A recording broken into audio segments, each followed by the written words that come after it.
You do have guidance, but you've got to pay attention to the harmonics within your being in order to know harmony or discord. Or we like to say, in order to recognize allowing of who you are or resistance of who you are. So you are source energy. You came forth into a physical body. Do you believe that? You are source energy and you are extended here into this physical body.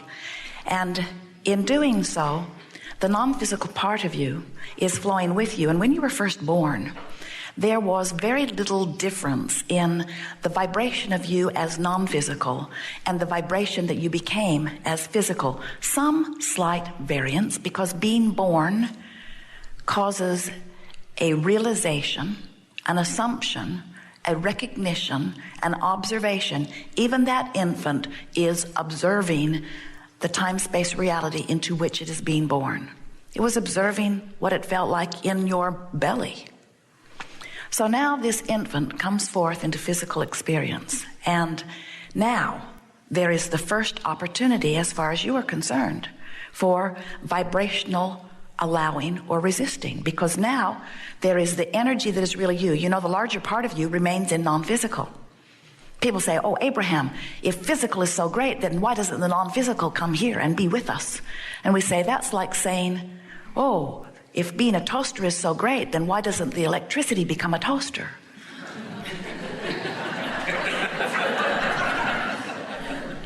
And we say, both parts help.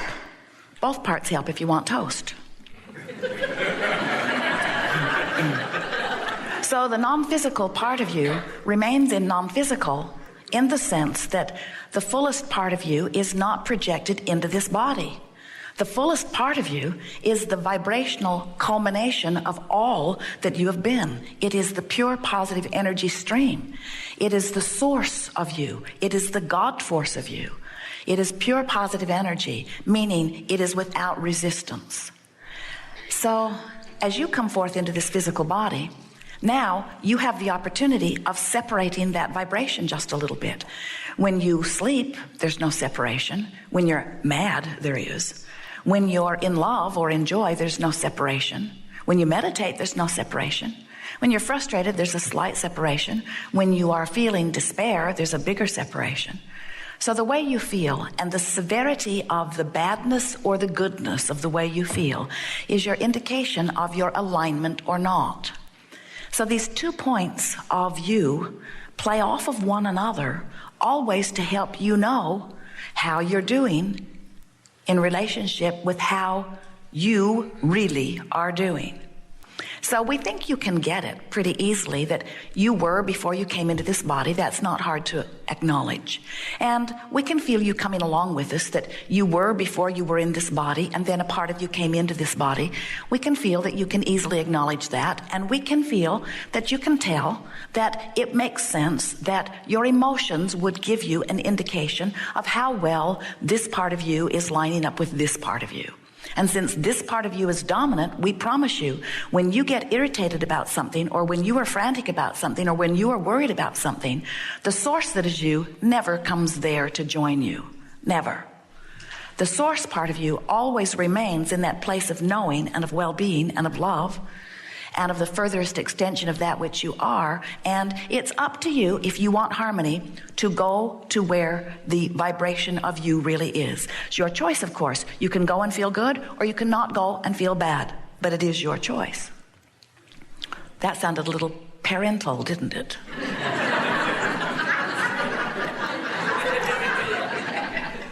Well, we are very sure of ourselves.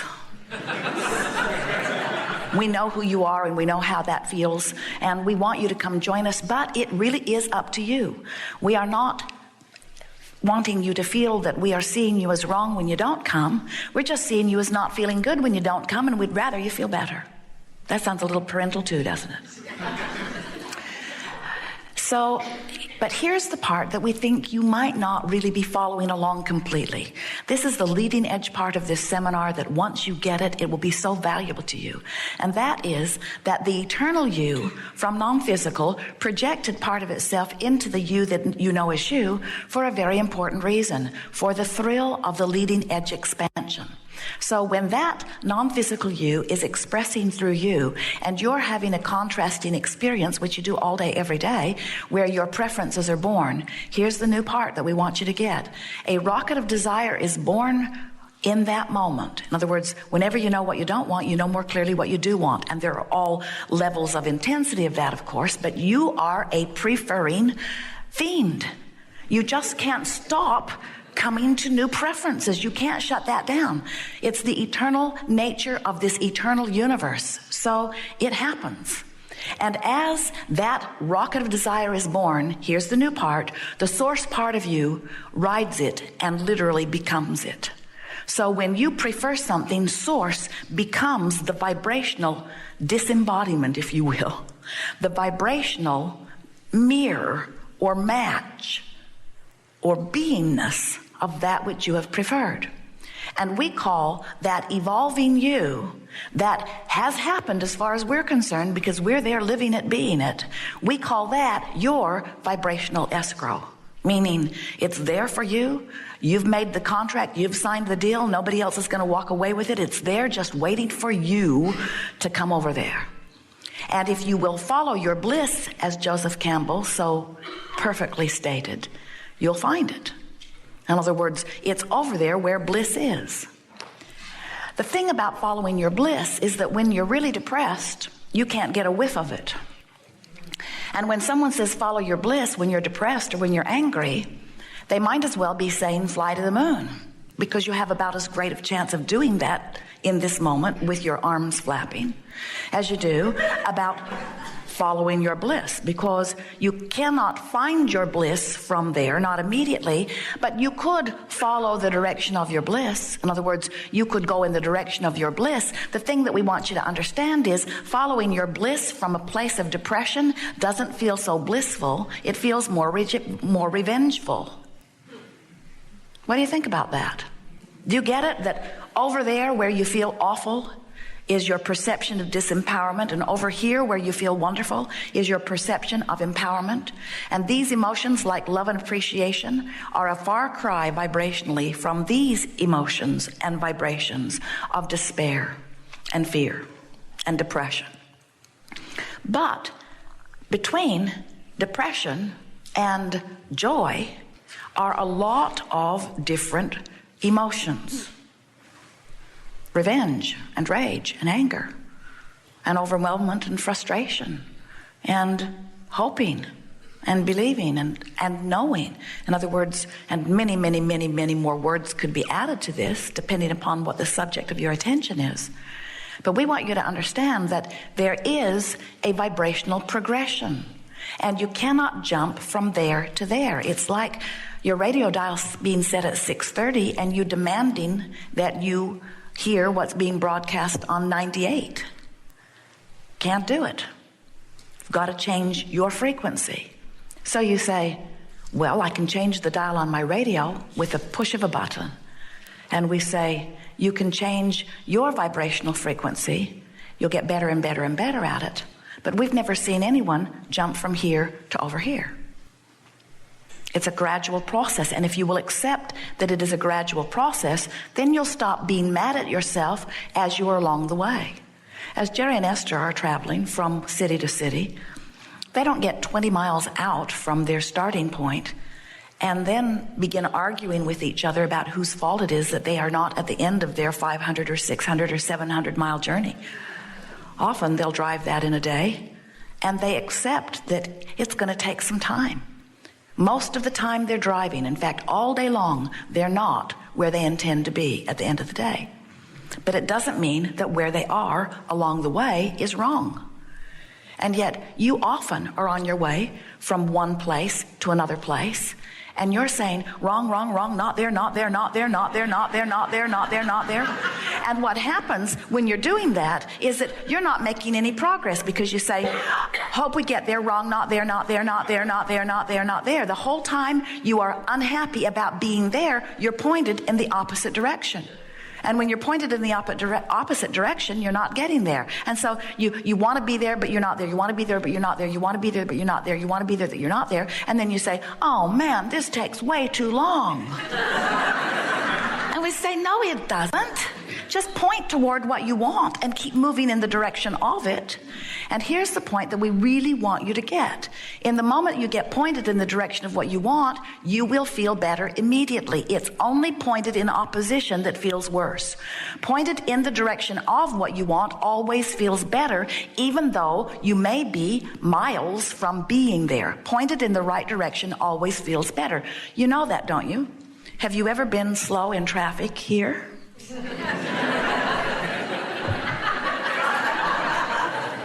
Well, it could happen. And it's not moving at all.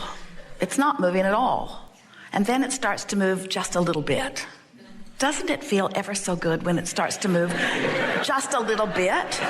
Because there's hope. When it begins to move just a little bit, you begin to feel hope, you see. And what we want you to learn to do is to be hopeful even when it isn't moving. Not because we want you to think that your hope will make the traffic move, but because, get ready for this, you're not used to this, hope feels better. We'd rather you're stuck in traffic feeling hope or joy than stuck in traffic feeling anger. And you say, well, then get the traffic moving. And we say, this is not about the traffic moving. This isn't about getting you to where you think you want to be. This is about getting you to the place of feeling good wherever you are. Oh, Abraham, that's not the seminar I signed up for. I came because there's stuff I want that I don't have. And you're telling me that you're not even interested in helping me get it? Pretty much. We don't want you to get your heart set on that, because it won't be the end of what you want. And if you get fixated on the thirst or need to fulfill your manifestation, then you'll lose sight of the greatest gift of life, which is traveling from place to place. So when you get it that, oh, you'll get there, you will. You can't not get there if you point it in the direction of it and you keep moving. You'll get there. You have to get there. All you got to do is close the vibrational gap. You do that when you croak.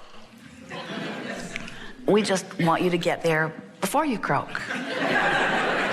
We want you to learn that you have control over the way you feel, which means you have control over your alignment with you, which means you have control over your vibrational stance, which means you have control over your point of attraction, which means you can match what's in your vibrational escrow, which you really, really want. You've been adding to it incrementally, always. You can match it or you can mismatch it. It's all your choice. It's just that you feel so much better when you're being who you are. Sometimes we think you're like a two-headed monster. One head's going one way and one head's going the other. Extremely unpleasant. And here's maybe what we want to tell you. Try to make it sweet. The non-physical head is dominant. Go with it. But this two-headed monster, does monster offend you? Good. This two-headed monster that you are, the source energy part of you, is dominant because it knows the well-being of your being. But then the head of the monster that is you came into the physical wanting to explore the contrast and really wanting a variety to choose from. And so that part of you is exploring and deciding. And what we want you to understand is that while the non-physical head of the two-headed monster is the dominant one, you're the one calling the shots from this perspective. You're the one that is on the leading edge. You're the one that is exploring the contrast, and you are the one making the decisions. And the source energy part of you is saying, you should know, friend, you're out there on the leading edge. You're deciphering it fully. And I trust you completely in your choices, because no one would know what you want more completely than you right there where you stand. So when someone's rude to you, you want them to be nicer. When someone cheats you, you want them to be more honorable. When someone tells you one thing, when they really mean another, you want them to be more credible.